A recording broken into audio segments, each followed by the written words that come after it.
Why is it that we can love deeply, sincerely, even desperately try to do everything right, and still watch our relationships quietly fall apart in our hands?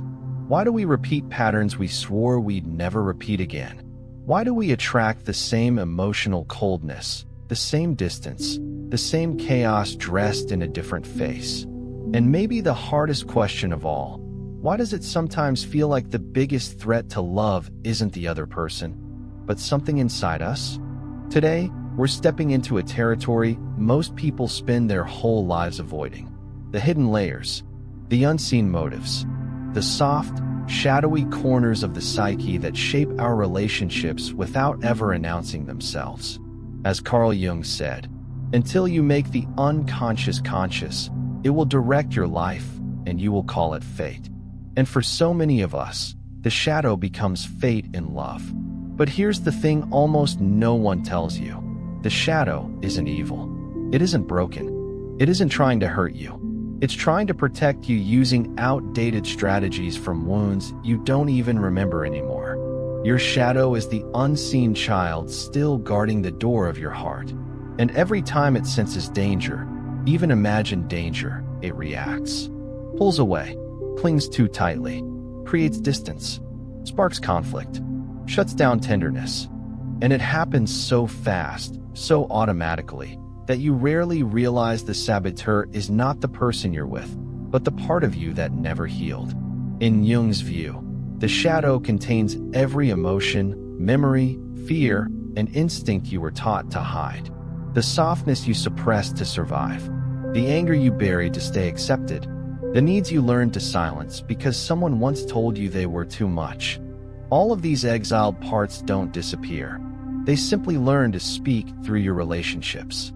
So before we look outward, at partners, patterns, mistakes, we begin here, at the quiet threshold of the inner world, where love isn't just a feeling, but a mirror, where every relationship becomes a classroom, and where your shadow, gentle and trembling, is waiting to be seen at last. Because only when you face this hidden part of yourself with courage and compassion can you finally stop sabotaging the love you're longing for. Let's take a deeper step into this inner terrain, because the shadow doesn't just sit quietly in the psyche. It speaks through behaviors, reactions, and emotional storms you often can't explain. And the most disorienting part? It usually shows up in the moments that matter most. When someone gets close, when you start to feel safe, when intimacy asks you to soften. Suddenly, the parts of you you've spent years hiding rush to the surface, not to destroy you, but to protect you from a danger that no longer exists. As Carl Jung noted, the meeting with oneself is, at first, the meeting with one's own shadow. And for many of us, that meeting happens in love. You think you're arguing about dishes, timing, texting habits, but beneath every conflict is a frightened part of you whispering, "Don't hurt me like before." And because this whisper is so old, so primal, it bypasses logic entirely. You react before you even understand why. Maybe your shadow makes you suspicious the moment someone cares. Maybe it convinces you to keep a little emotional distance just in case. Maybe it flares into frustration when you feel unseen. Or maybe it does the opposite, clings desperately because the thought of losing love feels unbearable. These reactions are not character flaws. They are unhealed echoes.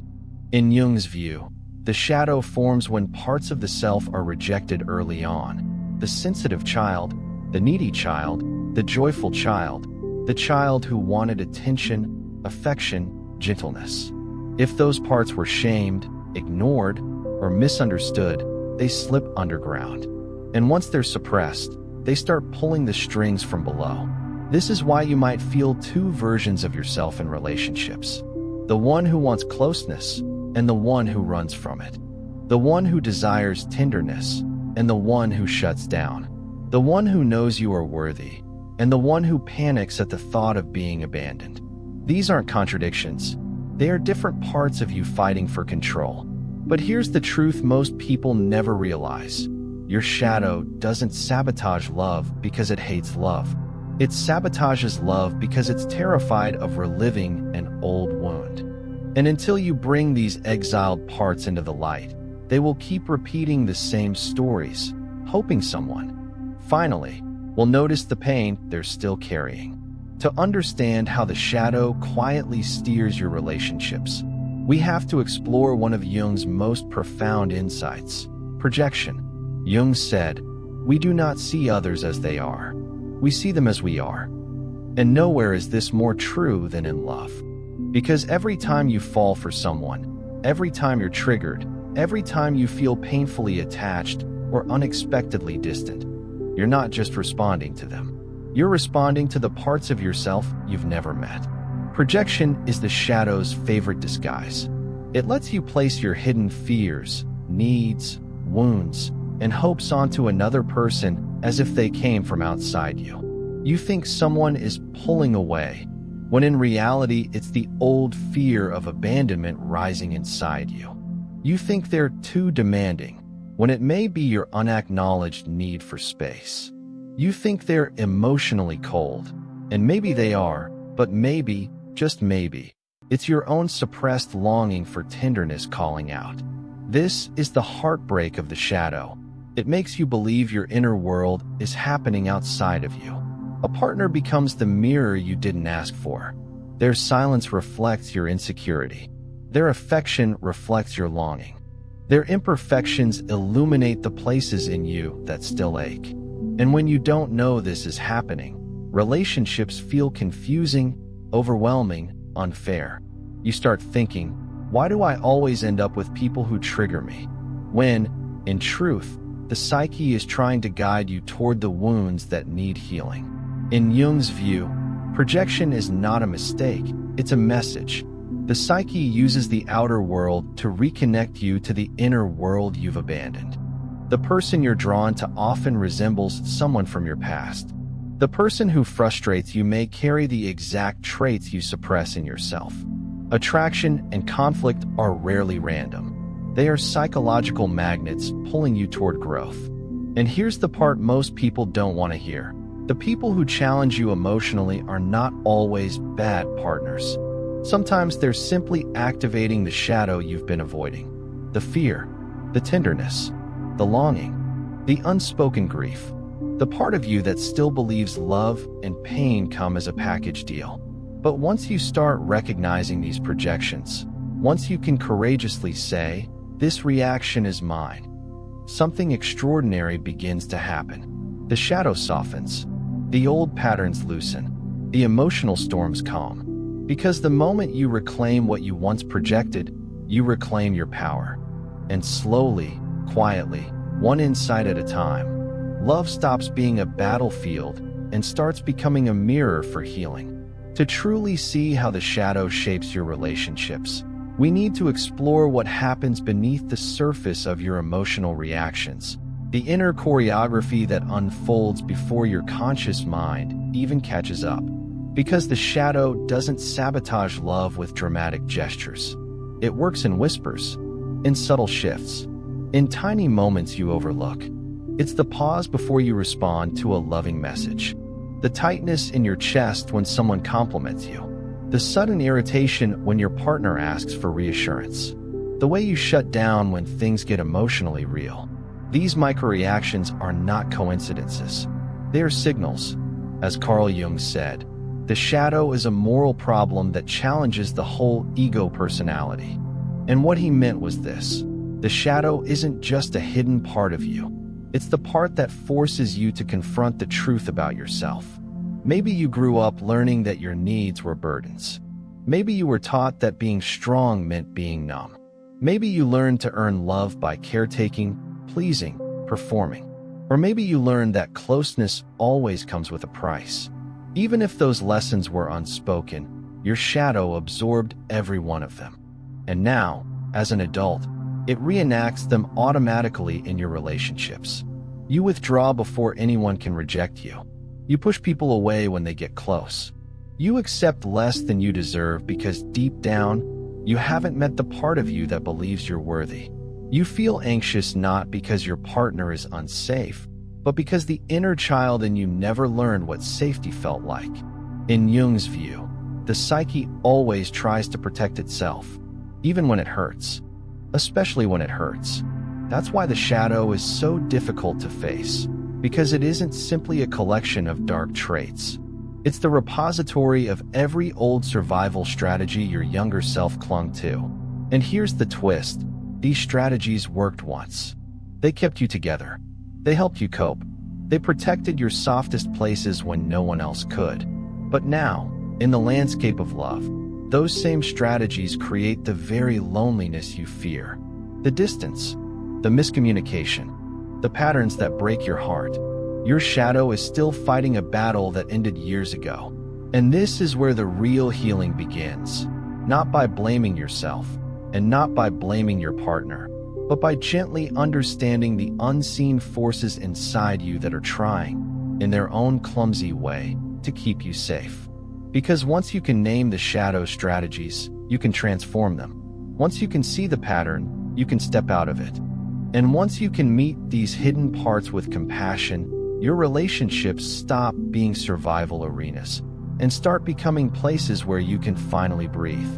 To untangle the shadow's grip on your relationships, we have to look at one of the most misunderstood dynamics in human connection: emotional triggers. Most people think triggers come from what the other person says or does, but in Jung's understanding, a trigger is never about the present moment. It's a doorway, a portal, into something unfinished inside you. As Carl Jung wrote, everything that irritates us about others can lead us to an understanding of ourselves. And this isn't poetic metaphor. It's psychology. Every time you feel a sudden rush of fear, anger, disappointment, or panic with someone you care about, your shadow is surfacing in real time. Think about it. Your partner doesn't reply for a few hours, and you feel abandoned. They express a need, and you feel overwhelmed. They ask for closeness, and you feel smothered. They set a boundary, and you feel rejected. These reactions don't come from the adult you. They come from the part of you who was once left waiting. The part who was once overburdened. The part who never learned what healthy closeness feels like. The part who felt unloved unless they performed perfectly.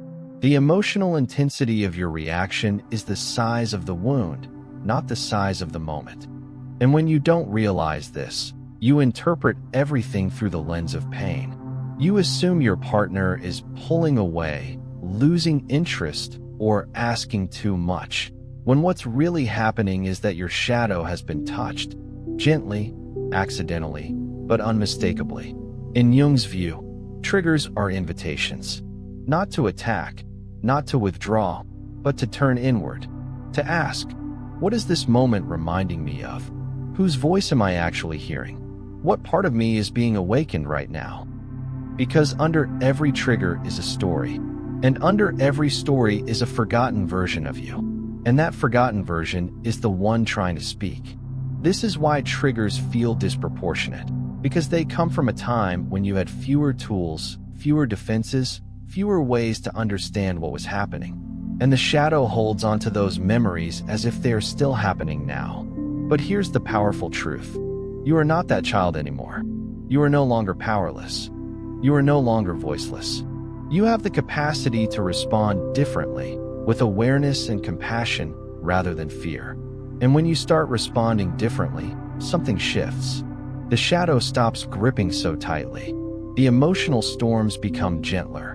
The patterns begin to loosen. Because for the first time, the younger you inside your psyche realizes you are finally listening.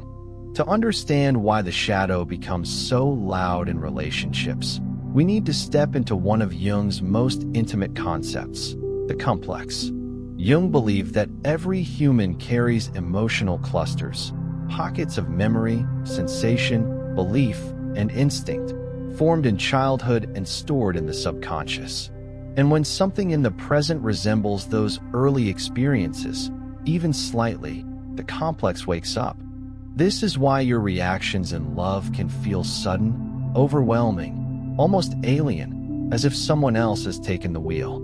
In Jung's view, that someone else is another part of you, a part frozen in time, still trying to make sense of what happened long ago. Maybe you learned that love meant caretaking. Maybe affection was inconsistent, warm one day, cold the next. Maybe your feelings were dismissed, so you learned to swallow them. Maybe connection was fragile, easily disrupted by conflict or silence. These old emotional landscapes become the blueprint your shadow uses to navigate adult intimacy. Not because they're healthy, but because they're familiar. The psyche prefers the known, even when the known is painful. So when your partner is late, your abandonment complex wakes up. When they disagree with you, your inadequacy complex rises. When they ask for space, your rejection complex is triggered. When they get emotional, your responsibility complex snaps into action. You think you're reacting to the person in front of you, but you're actually reliving a story behind you.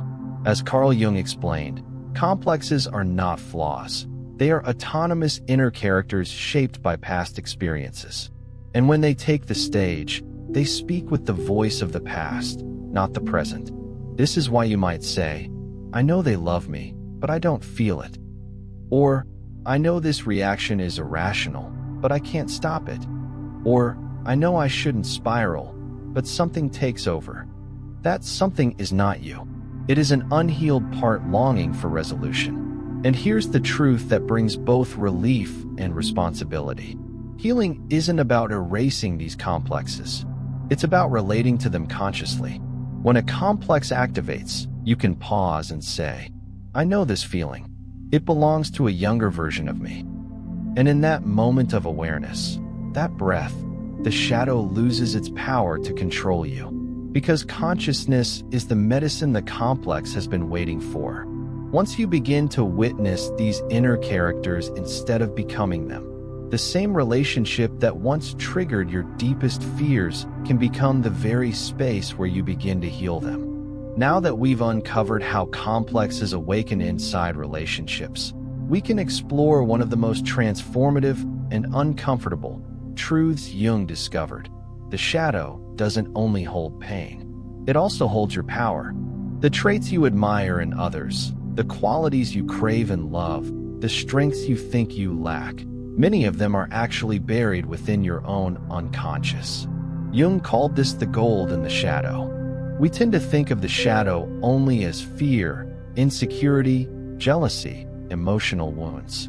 But just as often, the shadow contains brilliance you were never allowed to express, strength that was discouraged, sensitivity that was mocked, confidence that felt unsafe, creativity that wasn't welcomed. Every unlived possibility of your personality gets tucked away in the same place as the pain. This is why, in relationships, you might find yourself deeply drawn to qualities you don't believe you possess. You fall for someone grounded because you haven't claimed your own inner stability. You admire someone confident because you've hidden your light. You're captivated by someone expressive because your voice was once silenced. In Jungian terms, attraction is often a form of recognition, a recognition of the parts of you trying to come home. But here's the twist. Just as we project our wounds onto partners, we also project our potential. We give someone else the job of being strong, intuitive, wise, decisive, or emotionally whole, because we haven't yet claimed these traits inside ourselves. And when that person fails to embody your projection, when they wobble, when they doubt themselves, when they show their humanity, you feel disappointed or even angry. Not because of who they are, but because your own inner gold has been handed to someone else to carry. In Jung's words, the most dangerous thing is to give the unconscious too much power. And projecting your gifts onto a partner does exactly that. It makes you dependent on someone else to express what has always belonged to you. This is where relationships often stumble. You want a partner to complete you, not realizing you already hold the missing pieces. You want them to be your stability, not realizing your own stability is waiting in the shadow. You want them to be your emotional guide, not realizing your inner wisdom is trying to awaken. The paradox is profound. You sabotage love not only through your wounds, but through your unclaimed greatness. Because anything you don't own within yourself, you will demand from someone else. And no partner, no matter how loving, can carry both your pain and your potential. But here's the hopeful truth. The moment you begin reclaiming these hidden strengths, your relationships shift. You depend less, you connect more. You cling less, you choose more freely. You fear less, you love more honestly. Because you're no longer looking for someone to replace the missing pieces, you're bringing them with you.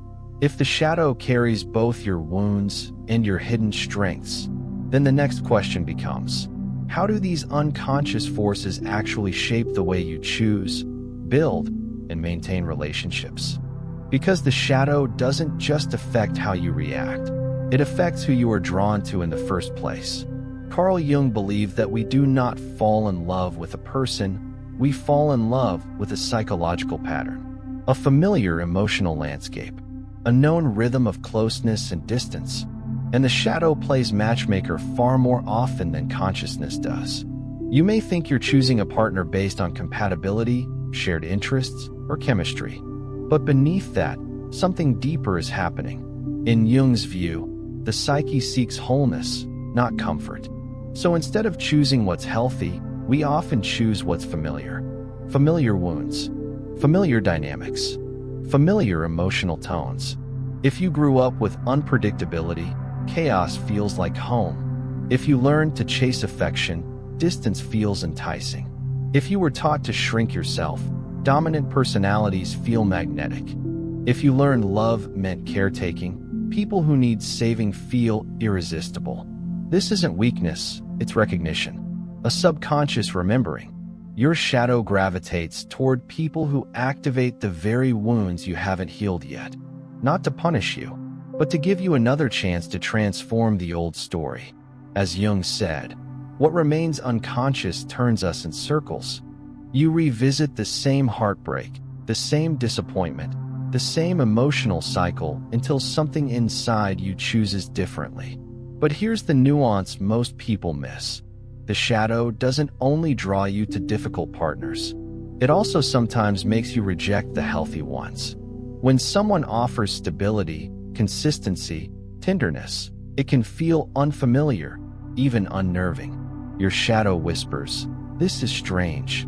This is not how love has felt before. Something is off." And so you pull back. You lose interest. You sabotage the connection before it has a chance to grow. Not because the person is wrong, but because your nervous system doesn't yet recognize safety as safe. In Jung's view, the psyche prefers patterns, even painful ones, because patterns feel predictable. Predictability feels survivable. And nothing threatens the shadow more than a relationship that asks you to grow beyond your old identity. This is why people often say, "I don't know why I keep choosing the same type." It's not fate. It's not bad luck. It's not weakness. It's the shadow trying to finish a story that began long before this partner entered your life. But here's the empowering truth. The moment you see the pattern, you loosen its grip. The moment you recognize the familiarity, you create choice. And the moment you choose differently, truly differently, the entire architecture of your relationships begins to shift. Because now it's not your shadow choosing for you. It's your consciousness leading the way. Now that we've explored how the shadow influences who you're drawn to, we can enter one of the most delicate territories Jung spoke about. How the shadow shapes the way you show up once you're already in the relationship. Because the shadow doesn't just choose your partners, it also dictates the emotional choreography that unfolds between you. And the truth is this, most relationship problems don't come from a lack of love. They come from the unconscious defenses we build around love. As Carl Jung said, the greatest burden a child must bear is the unlived life of the parents. And those unlived lives, those suppressed emotions, unresolved conflicts, unspoken expectations, often flow silently into your adult relationships, not as memories, but as patterns. You might think you're simply acting normal, but what feels normal to you may actually be the shadow reenacting its script. Maybe you shut down emotionally the moment you feel criticized, not because of your partner's tone, but because you grew up in an environment where mistakes were unsafe. Maybe you get anxious when someone needs space, not because they are abandoning you, but because your shadow remembers times when distance meant loss. Maybe you become overly accommodating, not because you're naturally selfless, but because as a child you learned that harmony was the only way to feel secure.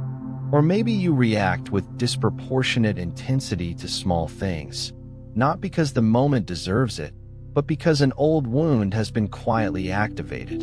In Jung's view, relationships are fields of projection where two unconscious minds interact as much as two conscious individuals.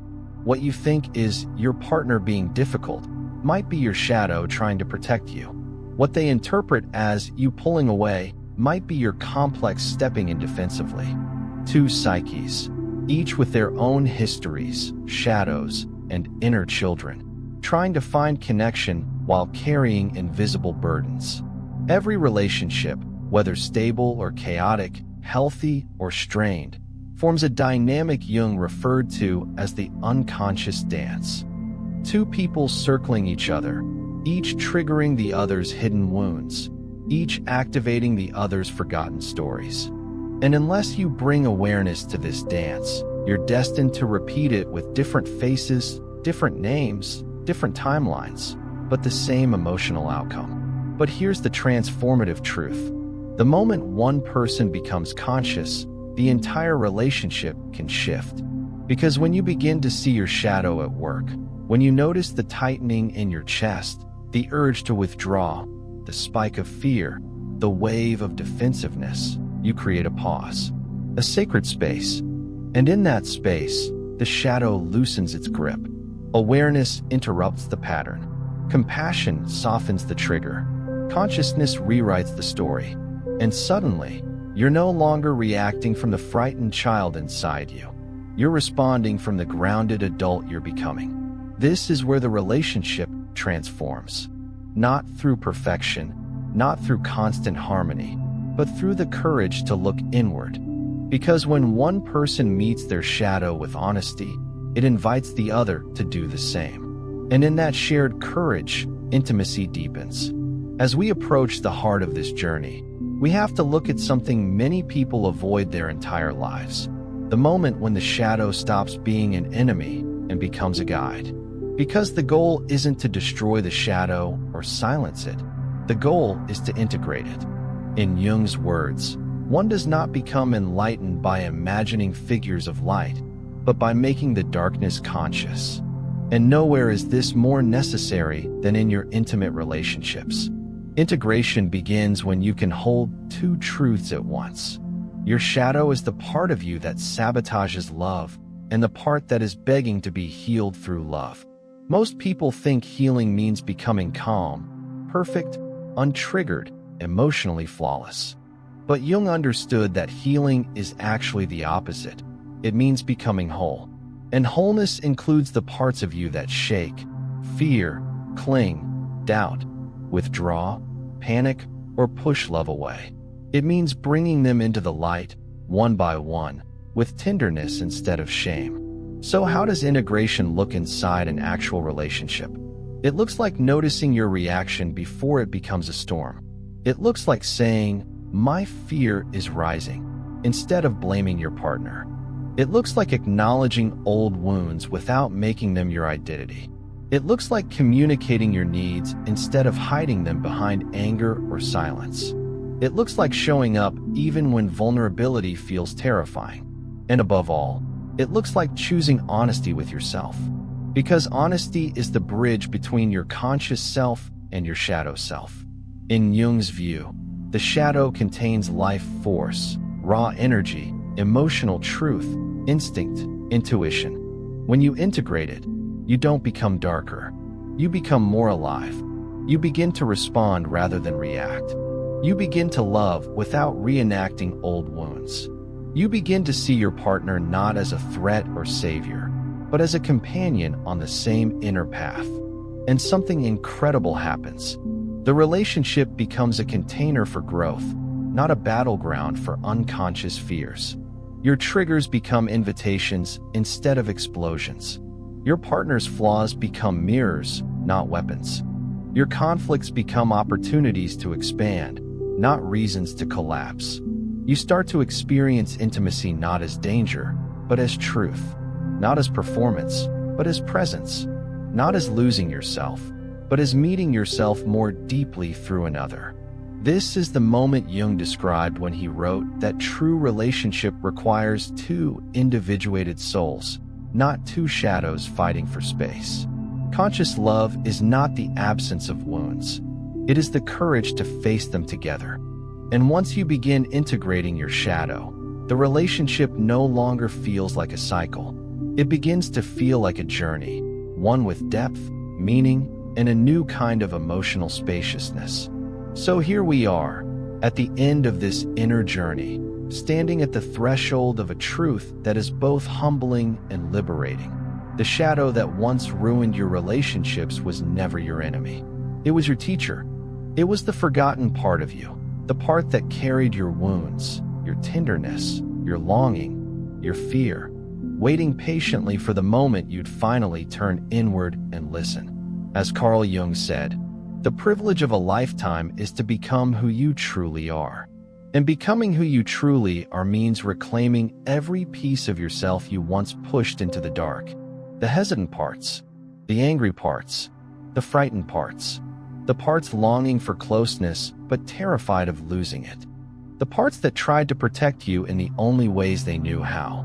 All those pieces were never meant to stay hidden. They were meant to guide you back to wholeness. Because relationships aren't destroyed by flaws, they're destroyed by unconsciousness. When you bring light to your triggers, your patterns, your projections, something sacred shifts. You stop fighting ghosts. You stop expecting your partner to heal what belongs to your own heart. You stop reenacting the old stories that once defined you. You begin to love from presence instead of fear, from awareness instead of instinct, from truth instead of survival. And here's the miracle. When you change your relationship with your shadow, your relationships with others change effortlessly. Not because you've become perfect, but because you've become real. You've met yourself. You've faced the inner mirror Jung spoke about, the one that reveals not only your wounds, but your brilliance. Now your love is no longer a plea for healing. It is an expression of wholeness. A choice, not a dependency. A meeting of two conscious souls instead of two frightened shadows. If you've made it here, you've already taken the first step toward breaking the cycles that once felt unbreakable. You've shown a willingness to look inward, gently, honestly, bravely. And that alone shifts the entire trajectory of your relationships. So take a breath. Feel the quiet in your chest. Feel the space you've created inside yourself. Because this is where new love begins, not with another person, but with the self you dared to meet. If this journey opened something within you, if it helped you see yourself or your relationships more clearly, stay close. There are more paths to walk together, more shadows to transform, more inner landscapes to illuminate. Thank you for being here. Thank you for your courage. See you in the next journey.